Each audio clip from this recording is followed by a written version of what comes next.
It's probably not going to go very long, but it really wasn't meant to go long. The wine, for example, that we were talking about earlier that I was mentioning, Prisoner, that probably has the potential to sit in a cellar for 4 to 5 years because it does have a fair amount of fruit. The tannin isn't huge, but there is some there. The alcohol, 14.5%, 15%, so it's going to preserve it. It has a lot of those components that'll make it last, and that's what you're looking for in aging a wine. Okay, I look forward to learning more about that. Now, let's turn our attention to the wines of the week. Okay, so Apothic it's kind of a love letter to Apothic. The idea was that we wanted everybody to know about Apothic and know that, hey, it's a great little wine to try if you're starting out. But let's say you've already tried Apothic and you've drank lots of it, and now you want to try something a little better. So the 2 wines of the week that I've picked are the Dreaming Tree, which is a wine that comes from California, and it's made by Dave Matthews of the Dave Matthews Band. He went to a California winemaker, asked him to put together his 3 favorite varietals, which was supposed to be a secret. But I know that it's a Zinfandel, Cabernet, and Merlot blend.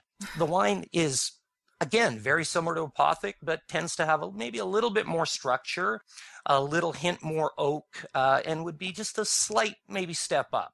The other one that I picked this week is called Indian Wells Red Blend from Chateau Ste. Michelle in Washington. This is also a wine that has, again, definitely more structure, a little bit more oak.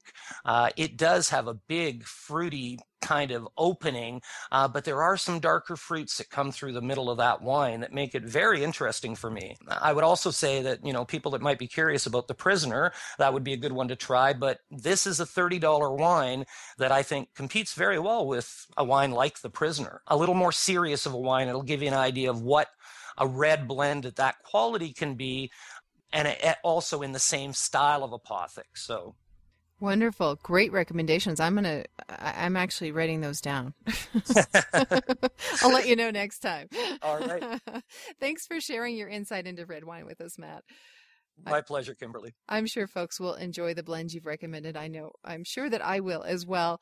And I look forward to speaking with you again next time when we're going to be diving a little deeper, as you said, into the aging of wines.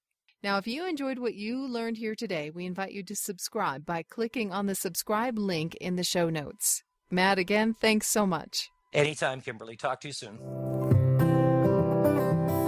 You've been listening to From the Vine to the Wine with Matt Brzovic on the Lifestyle Channel on localwebradio.fm. This episode is a production of Jam Media. For information on hosting your own web radio show, visit jammedia.com. That's www.jambmedia.com. Local stories, local voices. We're localwebradio.fm.